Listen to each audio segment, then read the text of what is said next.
এই যে রেডি হয়ে নিলাম, এই গরমে যাচ্ছি এখন কোথায় ঘুরতে। তো কোথায় যাই দেখি, ননদের বাড়ি যাবো প্রসাদ খেতে। ননদের বাড়ি ঠিক নয়, ননদের ভাসুরের বাড়ি।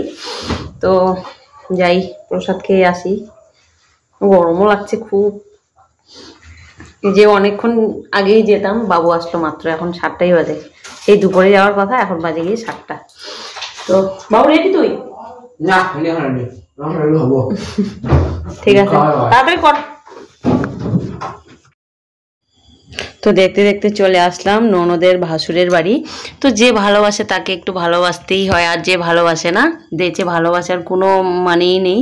তো মানুষ তো ননদের বাড়িই যায় না। আর আমি কি করি, আমার ননদ এত ভালো, ননদের বাড়ি তো যাই, তার ভাসুরের বাড়িও যাই। কারণ ননদের ভাসুররা খুব ভালো, খুব মানে আমাদের ভালোবাসে, মানে সব কিছুতেই আমাদের ইনভাইট করে, সব কিছুতেই, মানে কোনো কিছুতেই বাদ নেই, মানে নিজের খুব মনে করে, সব কিছুতেই আমাদের মানে ডাকে, ভালোবাসে। আমরাও যা কিসে করি, যাই আসি, এরকম মানে ভালোবাসাটা যেন থাকে, সেই দিকেই চেষ্টা রাখতে হবে।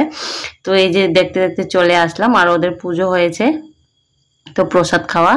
দুপুরে আসার কথা ছিল, দুপুরে আসতে পারিনি, স্কুল টিউশন বাবু গেছে তাই। আর বাবুকে ছাড়া কি করে আসবো প্রসাদ খেতে, বাবুকে না নিয়ে আসলে ভালো লাগে না। তো এই যে সব এরা হচ্ছে ভাগ্নি, হচ্ছে দিদি, মানে কি বলবো, খুব বললাম না, খুব ভালোবাসে আমাকে, সবাই মামি মামি করে ডাকে। তো আমার তো খুব ভালো লাগে, আমি যেহেতু একটু বেশি কথা বলি, তাই মনে হয় একটু বেশি ভালোবাসে আমাকে। তো এই যে সবাই মিলে খাচ্ছে, এখন আমরাও খাচ্ছি। তো আমার বর পরে খাবে, আমরা খেয়ে নেই। ও একটু গল্প করছে দাদার সাথে। দাদা মানে আমার এই যে মানে কি ননদের ভাসুর। আর এই যে দিদি, দিদি ভাত নামাচ্ছে, এই দিদি কিন্তু খুব ভালোবাসে। তাই মানে যে ভালোবাসে তাকেই ভালোবাসা উচিত, মানে দিদিরা ভালোবাসে তাই দিদিদের বাড়ি যাই। আর এই যে আমার ননদ কাজ করছে, ও মাংস দেওয়ার, নিজে কিন্তু মাংস খায় না, ও মাংস কিসে করছে, মানে যেহেতু প্রসাদ সবাই যেন সমানভাবে পায় তাই।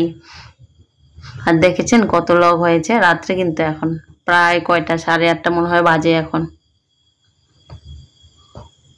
আর আমাদের মধ্যে কিন্তু, আমাদের মধ্যে না অনুষ্ঠান হলে অনেক, মানে কাকে ছেড়ে কাকে বলবো, এরকম সব কিছুতেই সবাইকে বলতে হয়, না বললে নিজেকেই যেন খারাপ লাগে। এই যে এখন আমার বর খাচ্ছে, আর বর খেলেই চলে আসবো, গরমও লাগছে অনেকটা। এই যে বলতে বলতেই ননদের বাড়ি চলে আসলাম। মা তো আগেই খেয়ে চলে এসছে, তো এখন একটু ওষুধ খেয়েছে, তাই বিস্কুট খাচ্ছে। তো আমার ভিডিওটা যদি ভালো লাগে লাইক কমেন্ট শেয়ার করে দিবেন, আর আমার পাশে থাকবেন। দেখা হচ্ছে নেক্সট ভিডিওতে, টাটা।